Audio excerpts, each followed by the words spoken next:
Good evening. Welcome to the Majors and Quinn YouTube channel. This is a virtual event celebrating the launch of John Brandon's new novel, Ivory Shoals. We're very glad for you to be here with us this evening. We're so excited to have this conversation between John and another author, Will McGrath. They'll be talking about the novel tonight, and then there will be a chance to ask questions. If you're watching on YouTube, there is a comments or a live chat function. So go ahead and drop your comments or questions in the chat anytime during the broadcast. I'll be back on at the end to take those questions, but you can write them at any time.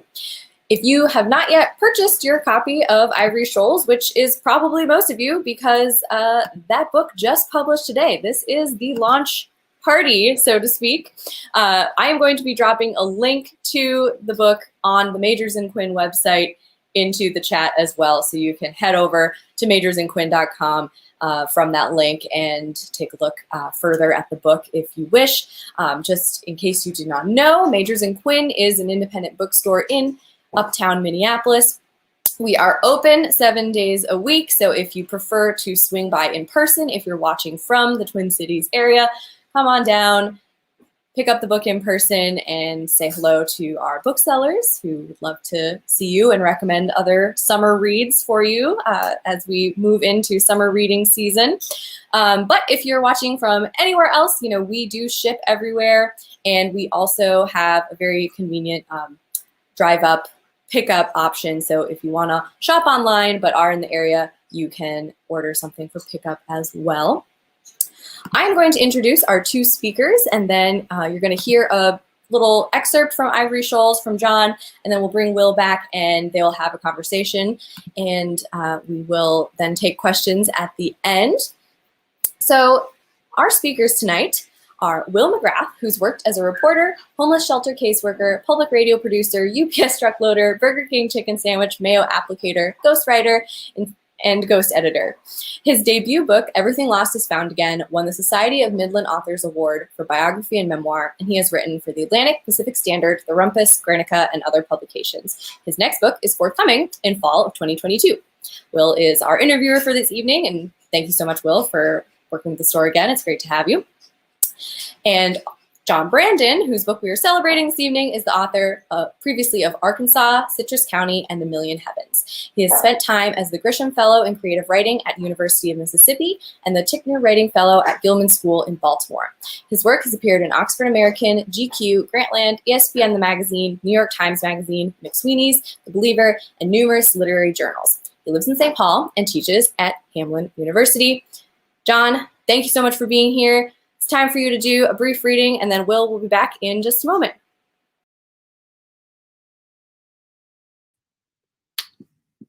All right. Thank you, Annie. Thank you very much. And thank you, Majors and Quinn. And I can't see if anyone is attending really, but if anyone is, thank you, because it's true that it's easy to go to an event when it's online, but I found that it's really easy not to go to an event that's online. Nothing could be easier. So I appreciate anybody who has stopped by tonight. Thank you very much. I was looking through and trying to figure out what to read, a little excerpt to read, and the villains in the book were standing out. And so I decided on the first time that we meet, the one that I consider the central villain. So by this time in the book, our protagonist, 12-year-old Gussie, is well along on his foot journey across Florida. He knows where his father is. His father has no idea that he exists, though. It's this inventor named Searle. And so Searle, his manager, the guy who manages his estate, has caught wind that Gussie is around and is trying to get over there to them. And his name is Abraham, the manager. And he's suspicious, I guess, as he always is, and maybe should be, of anyone that might be trying to get Searle's money. Searle's an inventor, successful inventor, as far as anyone knows. So when Abraham catches wind of Gussie, he doesn't tell Searle, but he does decide to let Julius, who is Searle's legitimate son and heir, and is out in California right now. He decides to let Julius know about Gussie's existence. So this is when we first meet Julius. The dinner hour had bloomed and wilted by such time Julius found his way back to the Barbary, that enclave of San Francisco known for obliging the indolent, the randy, the pestilential. The slate-colored cloud mass that roiled up from the Pacific each morning had disbanded into harmless factions, the mud of the roads drying hard. A wasted-looking mutt trotted past Julius, departing the rank ward as Julius entered it. The animal's head hung low to the ground sense, a pink and brown crust growing rapaciously over its belly. At the next corner, a busker worked his way into voice, hacking his throat clear of whatever had fouled it the night before, releasing trial strains of his piquant rhapsody up into the salty gusts. The man knew Julius, knew better than to hope Julius would spare any coin as he strode past in his wrinkled lounge coat and embroidered vest. Julius pushed through a pair of battered saloon doors and into the Turncoat, his tavern of choice primarily because it was hidden on a side street and so usually peaceful in the sunlit hours. The proprietor, known only as Bitters, tidied the place less perfunctorily than was common to area establishments. Vomit and urine and stale spilled liquor were on the air, but faintly. The bar was empty of patrons save an ancient miner with shaggy mutton chops who sat at the far wall near a dormant fireplace, toiling with even temper at a Chinese box puzzle. Julius made noise with his stool as he drew it from the bar, and no sooner was he comfortably perched did Bitters appear from the back and set him up with a spilling stein of ale. Julius took copious gulps. Drink had a less and less conspicuous effect on him in the evening, no matter what amount he consumed. He had from the beginning been strangely unsusceptible to its wiles, but he now craved it mornings to start the gears turning, to stop him sweating through his shirt front. Bitters shook peanuts into a bowl and set them on the bar in arm's reach of both he and his guest. The tender had the black hair and dark still eyes of an Indian, but the bushy brows and ruddy cheeks of a Scotchman. So where'd the evening wind you up? Bitters was buttoning his shirt at the collar, a tuft of coarse hair springing forth nonetheless. Rincon Hill, Julius admitted, in a townhouse built to resemble a wedding confection. Not been over there, Bitters said. Have a view of us lowly folks? I wasn't afforded the luxury of enjoying the view. Bitters cracked the knuckle of each thumb. I trust you was put through your paces? Limbered and run to a lather, my good man. If I'm not exercised, I become a danger to myself and to others. You can't get exercised in San Francisco, Bitters said. You can't get exercise. Beefsteak with sauce Robert for supper, Charlotte Russe for dessert. And only sweeter from that point. Bitters took a handful of peanuts from the bowl and tossed a couple in his mouth. Julius needed to eat something, but the peanuts seemed an ordeal, his stomach just now calming with the beer, his teeth achy. What Madame lacked in pulchritude, he reported, she repaired twofold with flexibility and a convivial nature. Flexibility, both physical and moral, Julius said. Bitters stopped chewing. Had a pillory in the basement, constructed originally, we can assume, for purposes of chastening. The irony was not lost on her. Can't say about irony, Bitters said. Can say them rich ladies seem to got more ingenuity than I credited. Leave any soul idle, sweet perversion will find its avenue. All the ways to line a pocket. Bitters bit something off his thumb. You found the Green Valley, didn't you?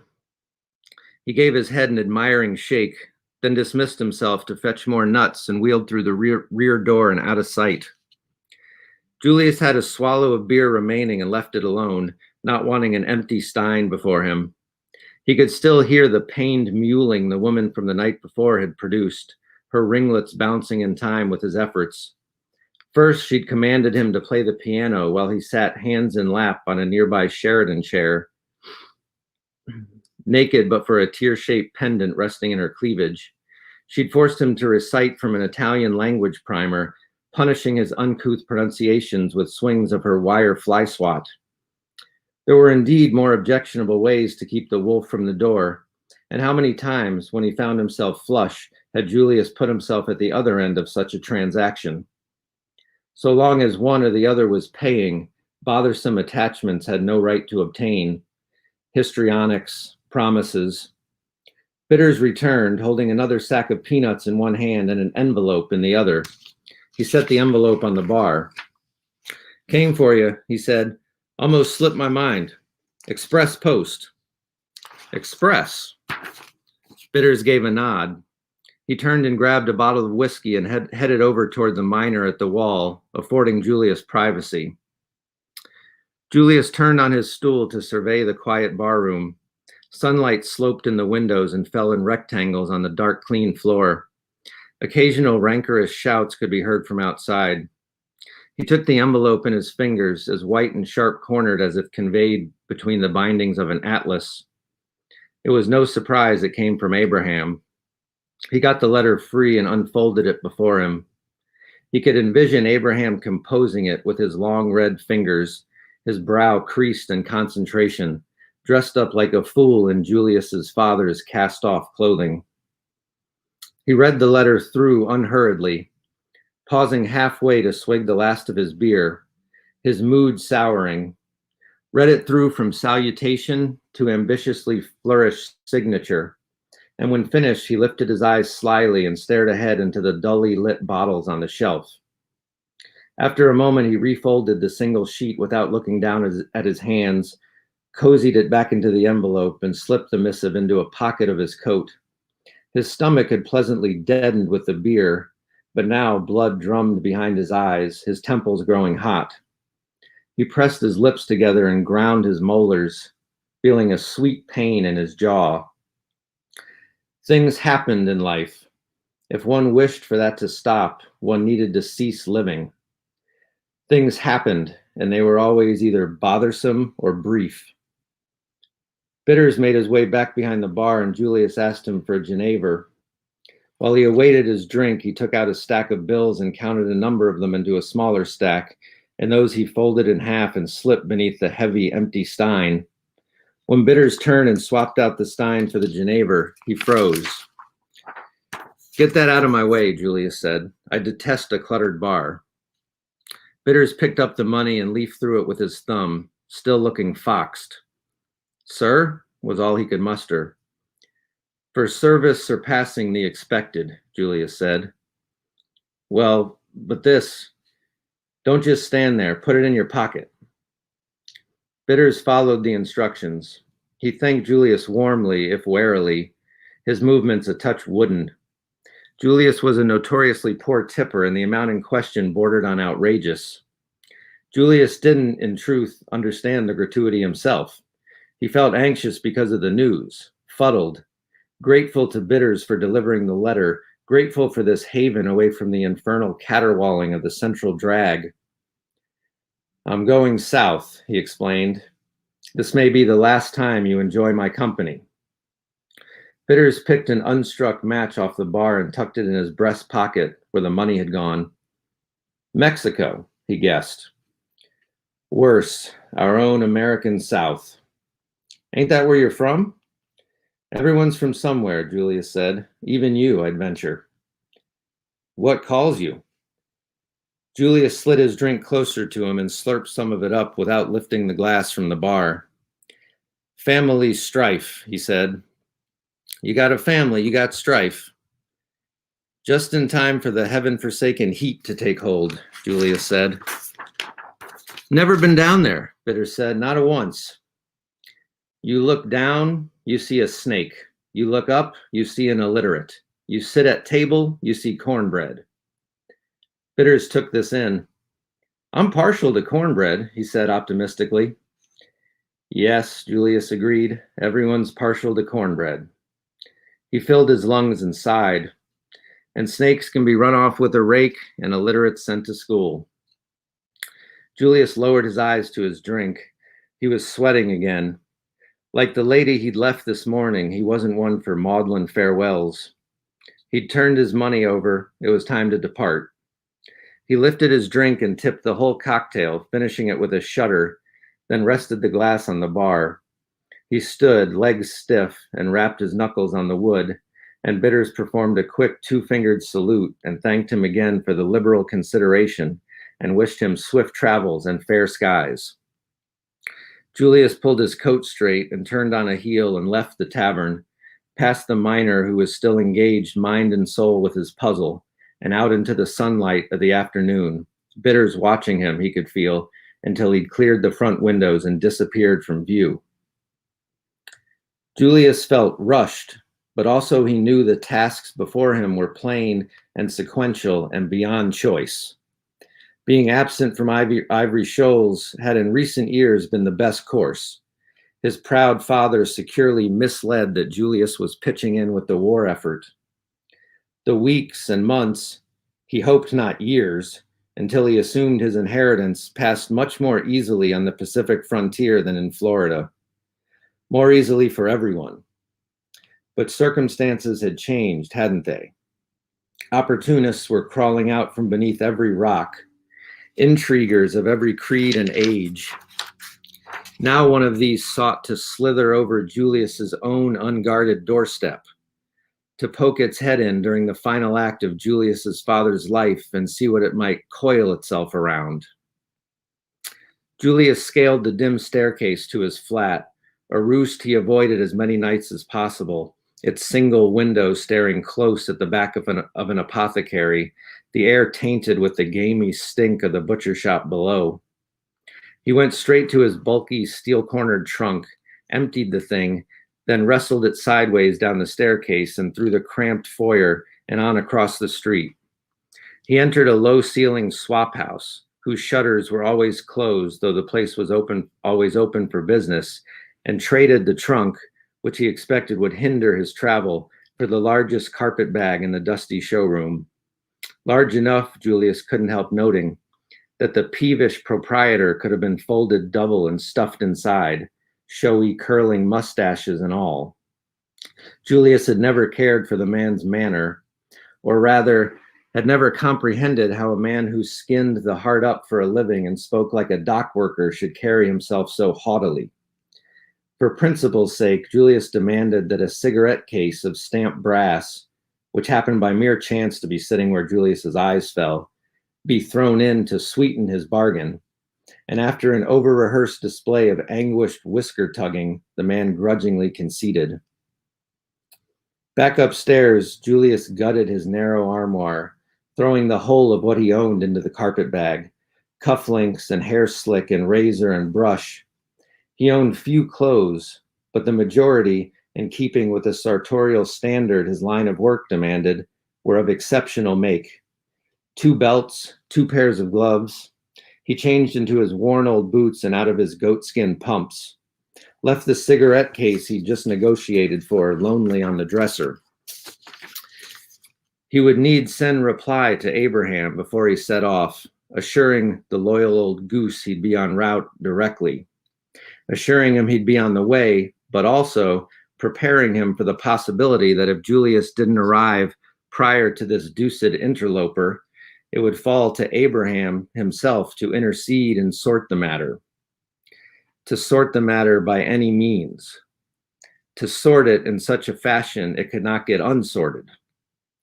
Abraham wouldn't like that tune, but he'd grow accustomed to it. If he had any talent at all, it was for growing accustomed. No time for the tonsorial parlor, and to be sure no point, as Julius would be enveloped in trail dust soon enough. He took a last distracted glance about the room, scratching the back of his neck roughly, then rolled his shirt sleeves to the elbows and walked over to the window and hitched it all the way open. He unfastened the fly of his trousers and stood on the balls of his feet and made water down into the tight alley below, the splatter resounding satisfactorily back up to him, his efforts disturbing a woolly rat that skittered from beneath a crate and over the squalid stones in search of a more cloistered haunt. Yeah, that's the end of that scene.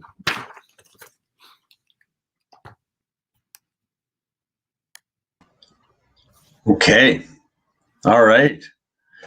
Well, thanks for that, John. This is exciting to get to chat here about this new book.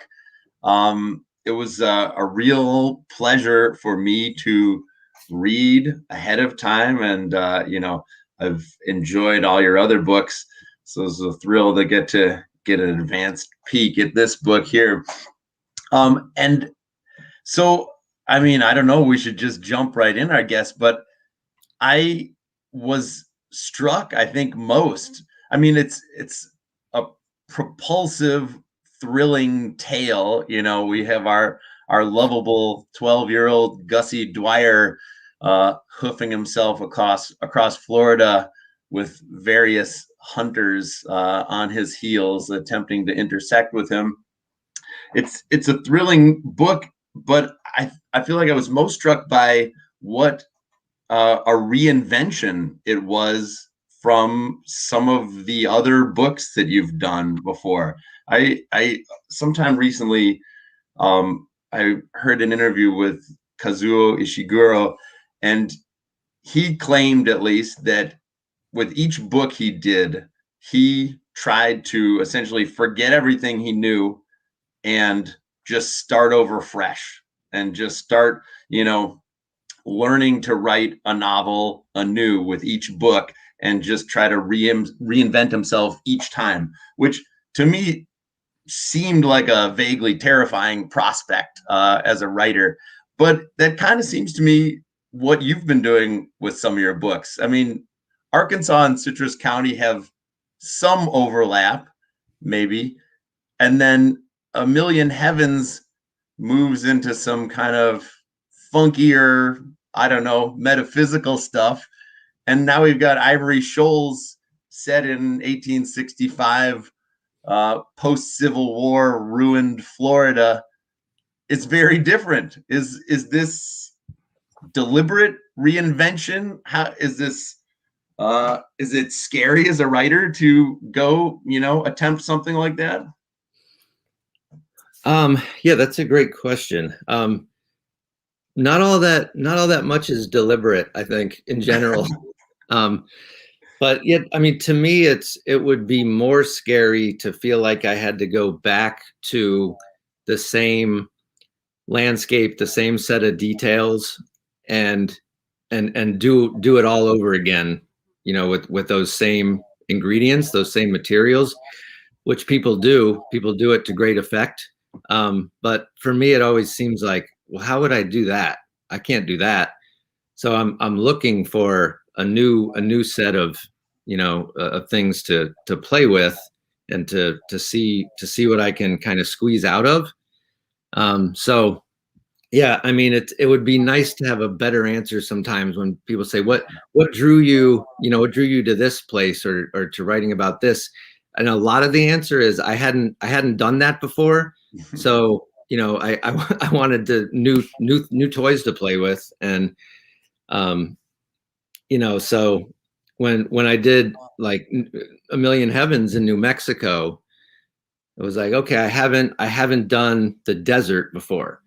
That's what I want, and the really the most important things to me personally that make writing fun are detail and dialogue. So when it comes to detail, it's okay. I haven't done the desert. This is going to be fun. I'm gonna be able to do everything I can with the desert. I've never done it before, and then okay, what else do you get with New Mexico? You get sort of magic, mysticism. Never used any of that before, so now I can bring those elements in. So it's kind of like when it was time for the next project with Ivory Shoals, okay, I've never really done research before outside of Googling something real quick. Like where was that thing? Okay, that's right. Just make sure I'm not totally off base about things. I never did serious research, so that was something new for me to do as a writer. But yeah, I mean a whole new set of details. It's really a different world when you back up a century and a half, and just a whole new landscape. And I also, particularly with Ivory Shoals, this one took me a while to get out, and of course partly that's having small children and all that sort of stuff that happens in life. But I also kind of got tired of the old voice that I used to use, the narrative voice I used to use. I'm calling it old, but I think I'll use it again.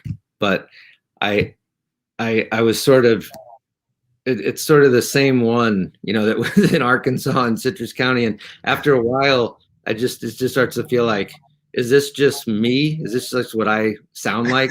Is this me talking?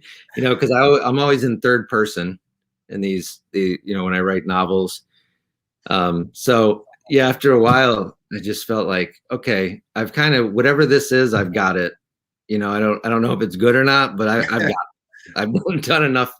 So going back in time for this one, it also, I kind of had to kind of start over as far as a voice for the narrator.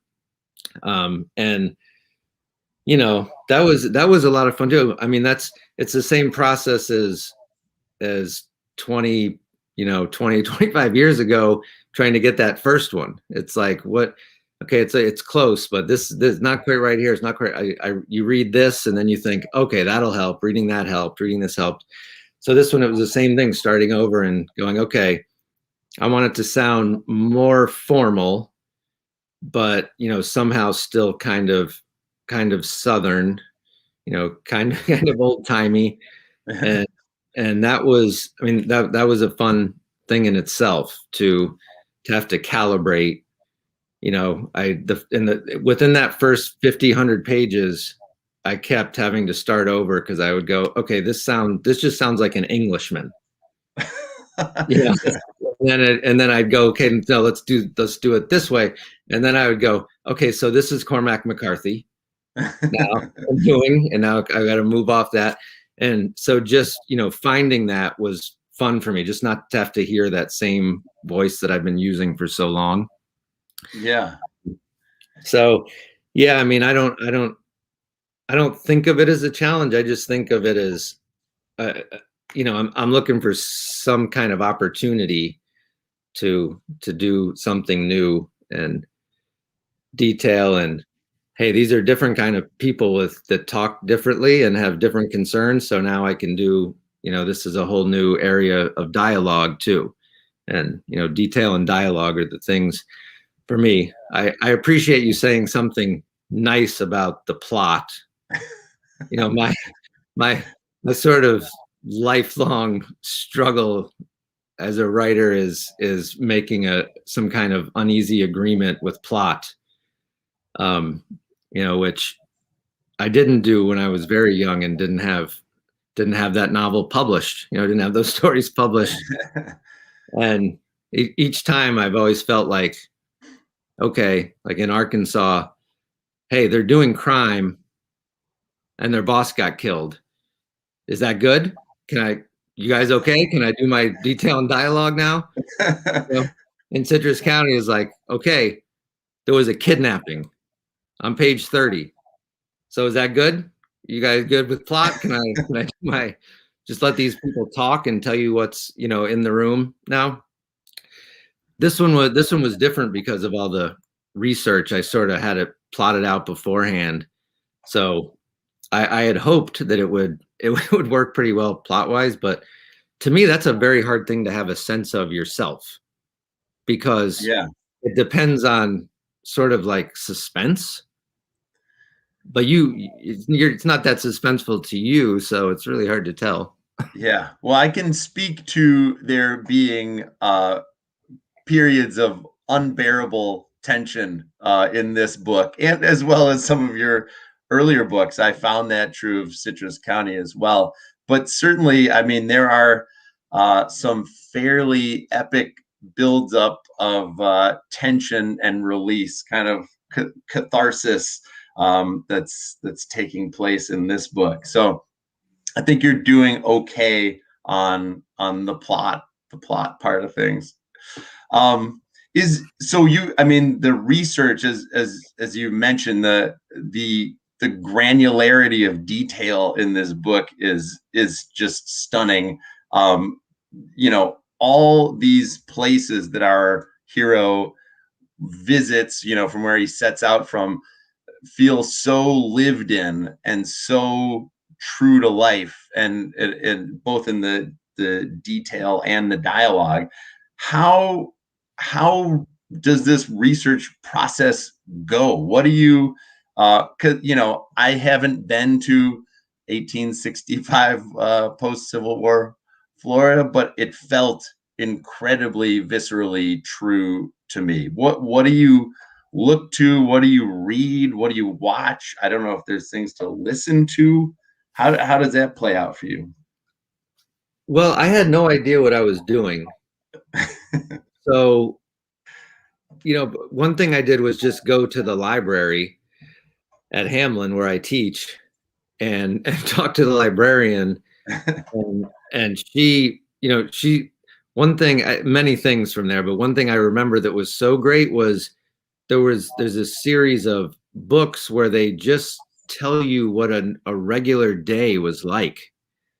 And, I can't remember if it went by decades or what. But yeah, just you wake up and you got to go do this. And if you want to have breakfast, this is going to have to be done. And those were great because, I mean, I was trying to learn whatever I could, but the sort of gauge that I had in my mind was feeling comfortable enough to write a scene, in that time and place.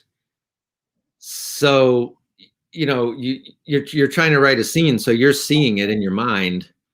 But I would be thinking, okay, I kind of know what I want them to say, but I can't see around them.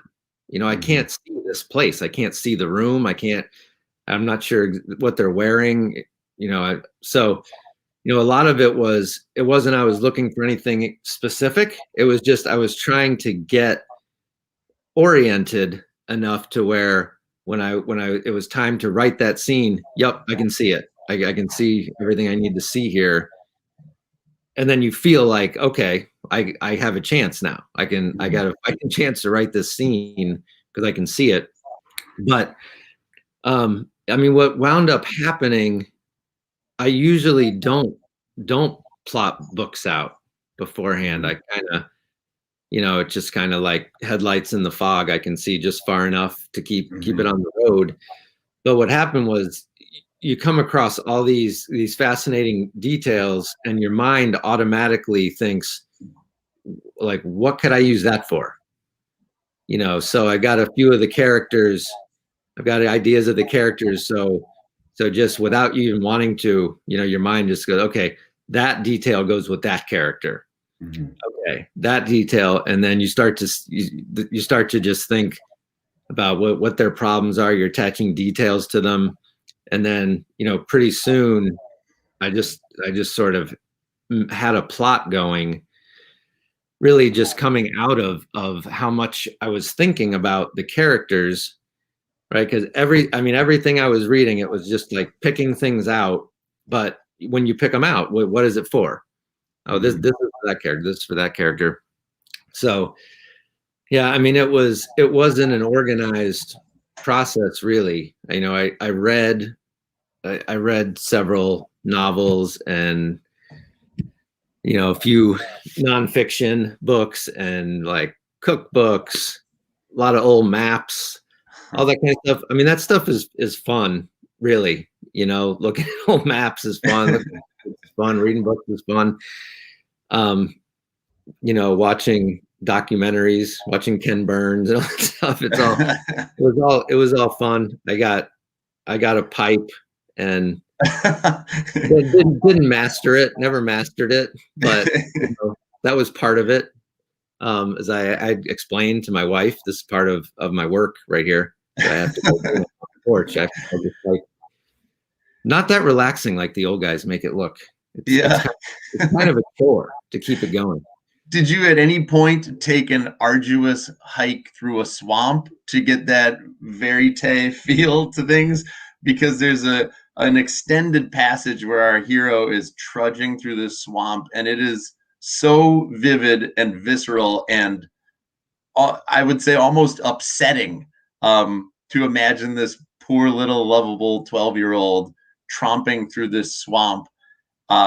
Did you ever personally did you endure the elements like that? How much of that is imagined? I mean, all of that is from childhood, but no, I mean, you were never in the swamp in a way where you didn't know you were coming right back out. I mean, it's yeah. I mean, if you went down there now and say, I want to go into the swamp, you only go in a controlled way. You only go on a built up trail, and you walk through, or you pay somebody to go on an airboat. It's controlled. The idea of just walking into it and not knowing where the other side is not a thing. Yeah. Not a thing anyone do. But when we were kids, it was like you knew to avoid it. It was dangerous. It's full of snakes. Yeah. So it would be like somebody hit the baseball in the swamp. That's gone. Pick back there and see if you could see it. My dad and I did a few little expeditions where we went in a little bit, but yeah, I mean, it was a little goes a long way, I think. And I was glad that I had done it as a child, because I feel like it's totally different when you experience something like that as a kid, and when you're an adult and you sort of have it in perspective. Yeah. It really feels like you're stepping into another world when you're a child, and you go anywhere for the first time, the desert or the mountains, or in this case the swamp. So I mean, I knew exactly what it looked like, and I knew what the problem was. It's that the ground is so, you can't trust it, and you can't see anything, and it's just spider webs everywhere and snakes everywhere. So yeah, I knew it well enough. It wasn't hard to kind of get into it. And I kind of feel like I underdid it in order to allow him to come out the other side. Of course, right? I mean, he gets kind of rescued. Yeah. So I think that is what would happen. He would have to get rescued. Yeah. But yeah, I mean, it seems unlikely that you would walk through that much swamp. Yeah. And come and not get snake bit, or just go around in circles until you fall into a puddle and expire. Right.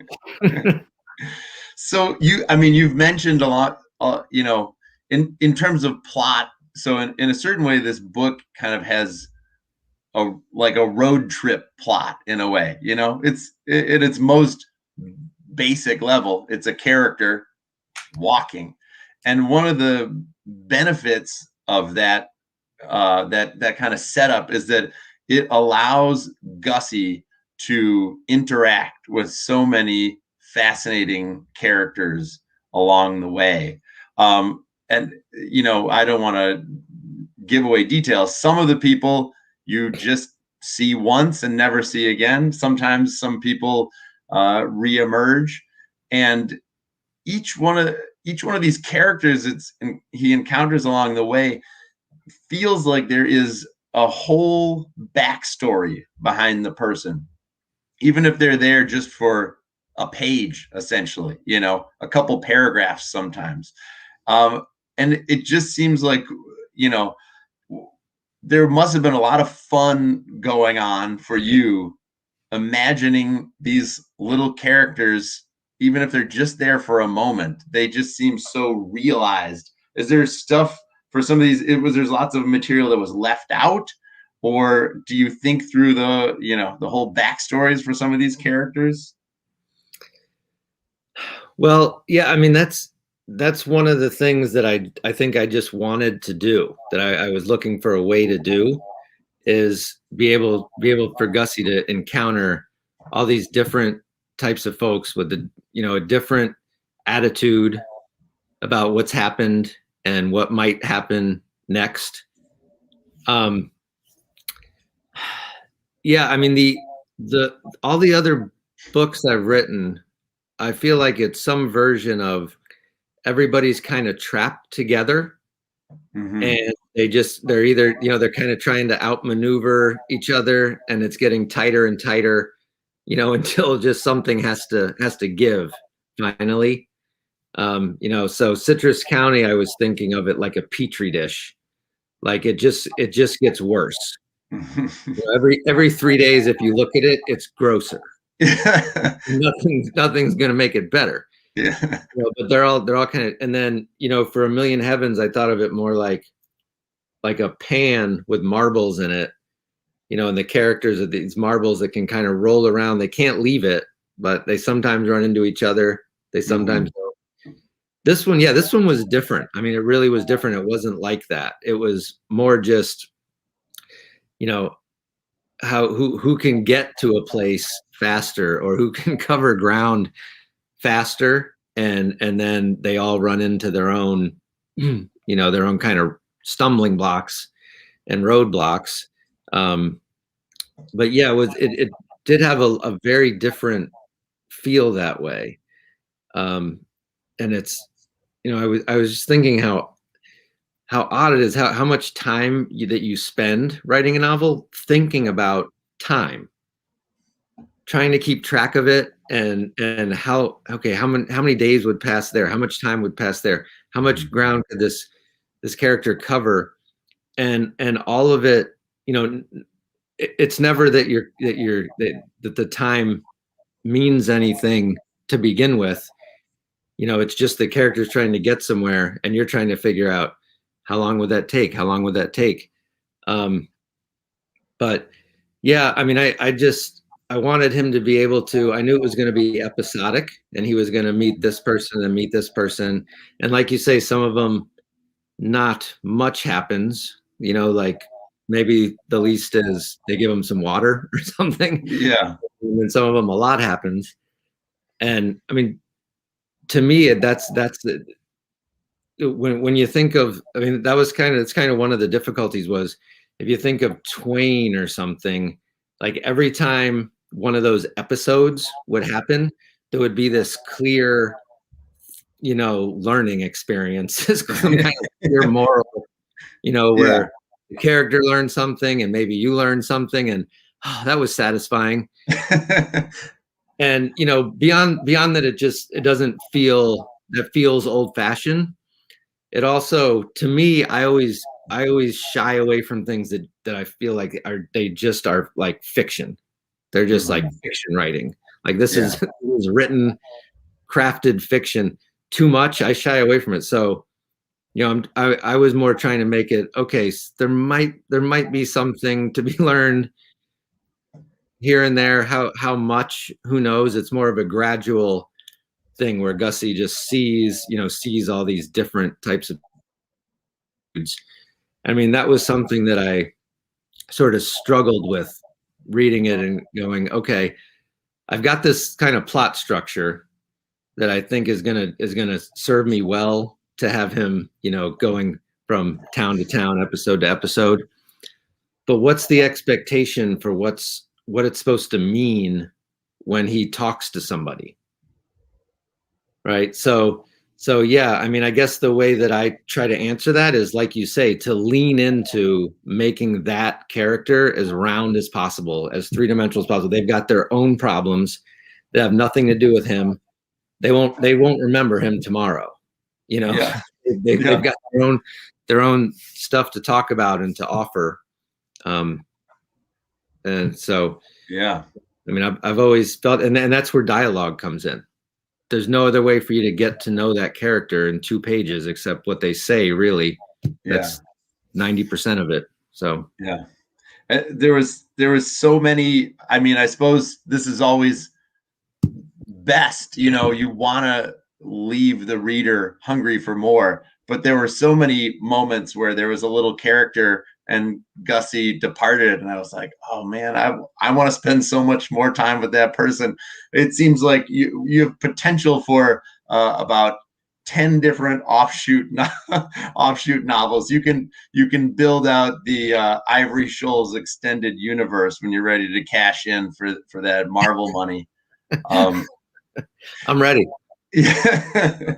And particularly appealing, of course, are the villains. I feel like this book more so than certainly more so than A Million Heavens. And you know, Citrus County has some people that live in very gray areas, but here there are some pretty stark villains. There's lots of these, you know, intermediate figures who are just there. There's our very endearing hero. I'm thinking of some of these villains. It includes one of the most menacing radish eating scenes that I can think of in literature with one of our villains here. All of them. Are one of these types of characters more fun to write? Is it more fun to write the villains? Is it more fun to write these little background figures who are just there for a moment? Is it fun to write Gussie? How does that play out for you? No, the villains are more fun. The villains are the to write. I mean, yeah, you're right. I feel like I've always leaned into, you know, like, are there really any good guys and bad guys? You know, I've always operated in that space, you know, where it's just everybody's kind of trying to survive. You know, they're basically decent if they get a chance, but you know, it's just sort of degrees of how far people will go to get ahead or to win or whatever. And yeah, I don't know what to attribute it to, except maybe just that old thing about doing something new, you know, or maybe it's, you know, age and you just want good guys and bad guys at some point. But yeah, I mean, to be able to securely sort of know, okay, that character is trying to do Gussie harm, so they're a villain, and you know that they're comfortably in the villain class, but now I can make them, you know, three-dimensional to whatever degree, you know, whatever I have space for with that character. And I guess that's why I consider Julius the real villain, because, you know, the bounty hunter, of course, we're rooting against him. We don't want him, you know. And then later when they run into Thomas Pons, you know, we don't want him to get the better of Gussie. But those are also just kind of like guys with jobs. You know, they're kind of like guys who are surviving. And Gussie just happens to be part of that. Whereas, you know, Julius is, to me, is much, it's a much more kind of a rotten middle to him. And I think I'm glad he's the one that really becomes the most important of the villains. But yeah, I mean, they're really fun to write. More fun. Well, I have a few more questions. Also, I want to leave time for people out there in the cyber world to be able to answer questions. Maybe I'll just, if I don't know if Annie wants to add anything in terms of questions, but I think people can write in comments if they like. But I can ask another thing and give people time if they're interested in that. Yeah. Why don't you ask one more? We have one question so far and some nice comments from some viewers. But yeah, if you are watching and have a question, ask it now, and we will get to it right after this final question from Will. So I was just thinking about, maybe this is taking us too far afield, but in terms of building out your Ivory Shoals cinematic universe, so Arkansas, your first book, recently got made into a movie, and this Ivory Shoals, in a way that some of your other books don't, or seem less so, Ivory Shoals seems ready-made to hit the movie theaters. Is that something that is ever kind of like a parallel line of thinking in your head? Was that ever in your head with Arkansas? Do you ever envision a second life for any of these projects? No, I never think about it. Yeah. No. Not ready to fully sell out just yet. Yeah, or else just feels like an extra thing to worry about when there's already enough to worry about, just trying to write a book. So no, I mean, I don't think about it, and I feel kind of fortunate that I have an agent who doesn't, get in my ear in that way, or, try to influence me really at all. And then I have this publisher that doesn't care, what I do next, and that I don't really have a brand or or any like social media presence or anything. Kind of, they'll just kind of get behind, it seems like, whatever next direction I take. So no, I mean, I kind of, you're calling it selling out, which maybe is to some degree, but I always think of writing where you have, more parameters as harder. When I think of it seems harder, like to write a really good sitcom to me seems like hard. Yeah. Like I feel like they have 9 writers in that room. That just seems so hard because of the constraints of it. And yeah, I mean, I don't want to have to think about anything except these characters and what they need to do and what they're thinking about. Yeah.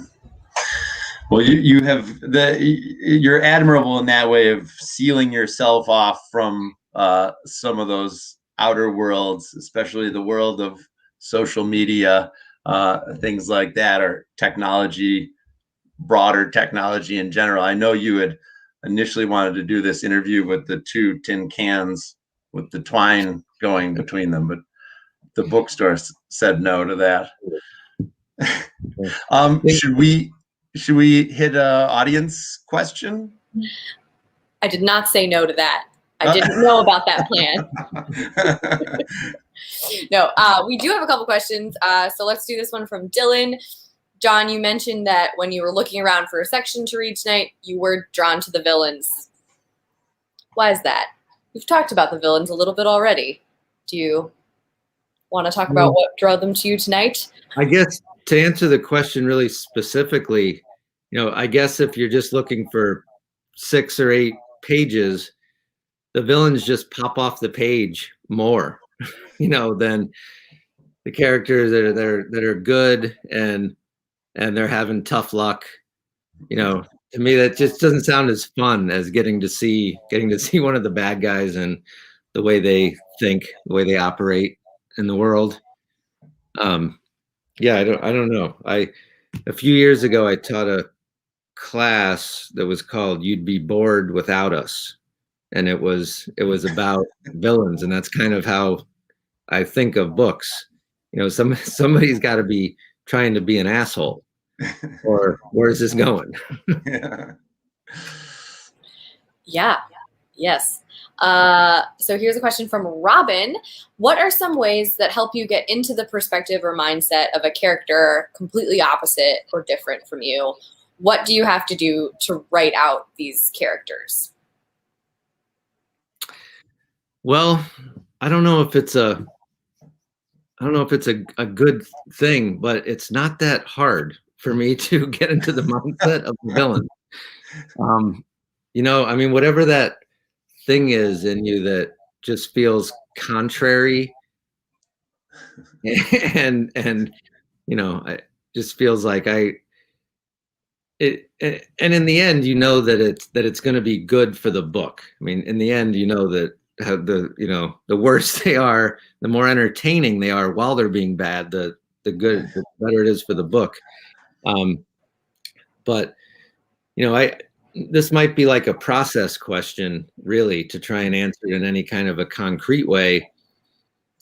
I mean, the whole time I'm engaged in writing the book, I'm just thinking about these characters all the time and taking notes about them. And in this case, during the research, attaching details to them, and then thinking about, okay, if these are my villains, it's these 3 or these 4, how are they different from each other? Mm-hmm. So it doesn't feel repetitive. And then that kind of gives you direction of, okay, that's what this person's like. So I can just go with that. I can just chase that, so Julius is snobby, and unless he's doing something bad, is lazy, and that's to me, that's just fun, just fun to think about. That's kind of what gives him like, oh, that's what kind of villain he is, and then August is sort of machine-like, he's just going to like pursue what he's supposed to until something stops him or he gets it. And so, okay, that's how he is. So that's another whole other area to play in, and then Thomas Pons, he's a whole different, different species also. So yeah, I mean, all of it was fun to write because of the detail and because I liked writing the dialogue. And, I got so into the flora and fauna. And I really overdid it. The big cuts that I made to the first draft were just of paragraphs where it just felt like, okay, I'm trying to get the whole Autobahn book in here. That's probably not what I should be doing. So yeah, I mean, so much was cut. There was just details about the landscape, but that was another thing that was making every section fun for me.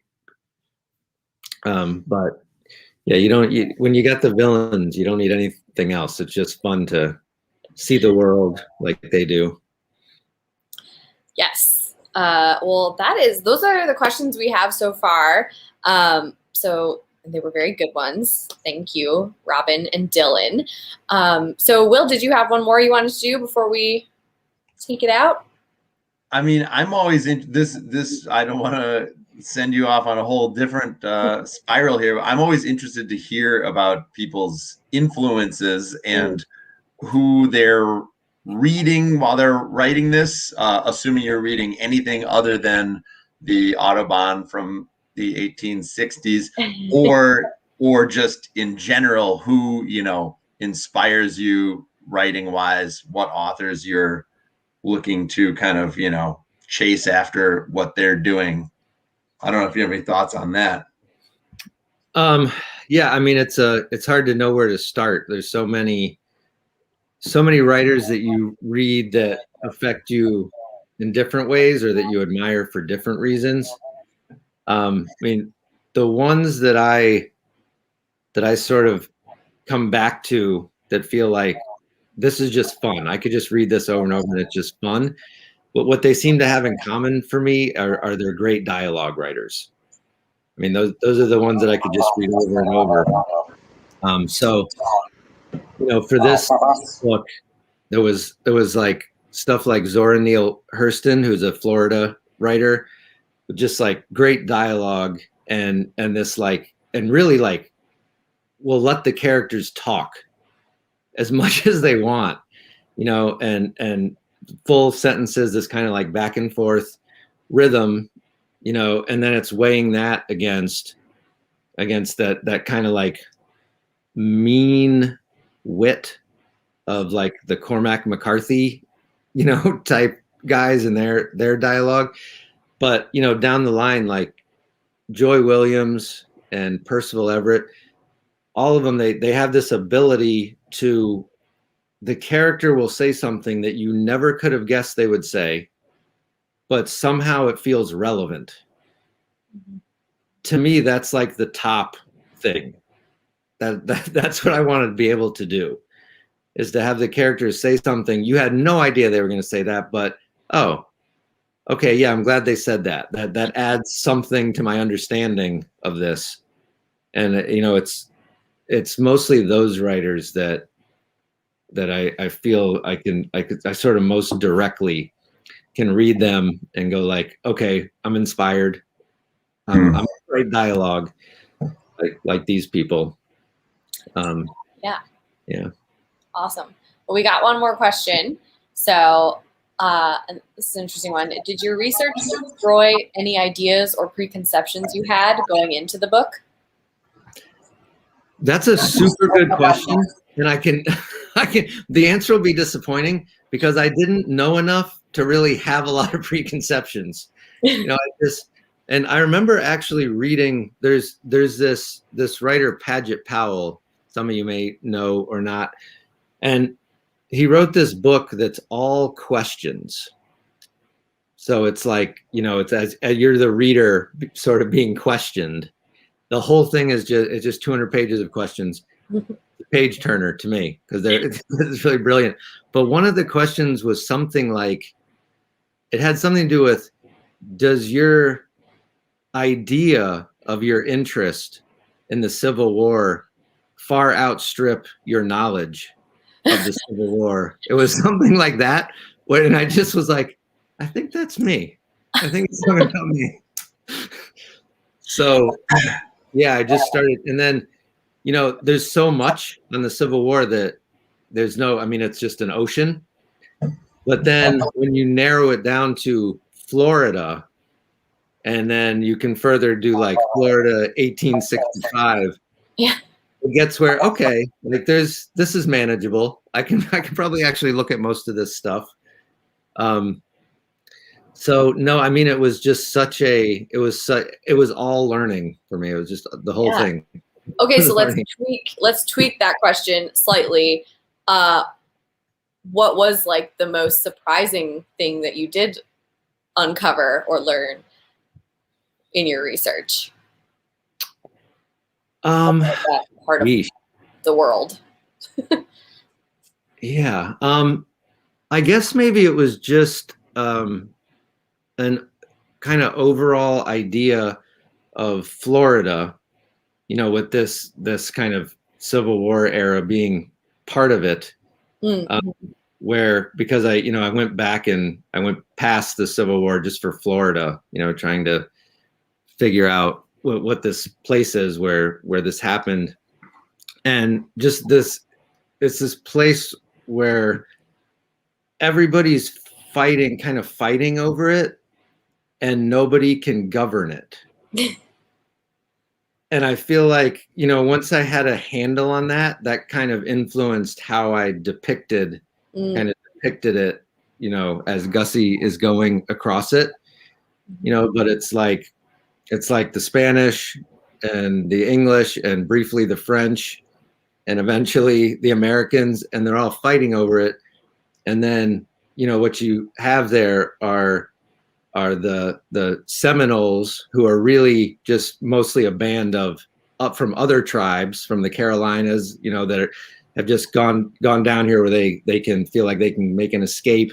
They've combined with all these runaway slaves. And then you have these like Scotch Irish, like, don't fucking tell me what to do, you know, poor Scotch Irish people. And so it's like, you know, we won, we got it, we own Florida. Oh, geez, what do we do with this? What do we do with this thing? You know, and I want to give it away. So, yeah, I mean, I think just getting my own personal sea legs around that idea of what is this place, and you can almost just kind of carry it all the way to today.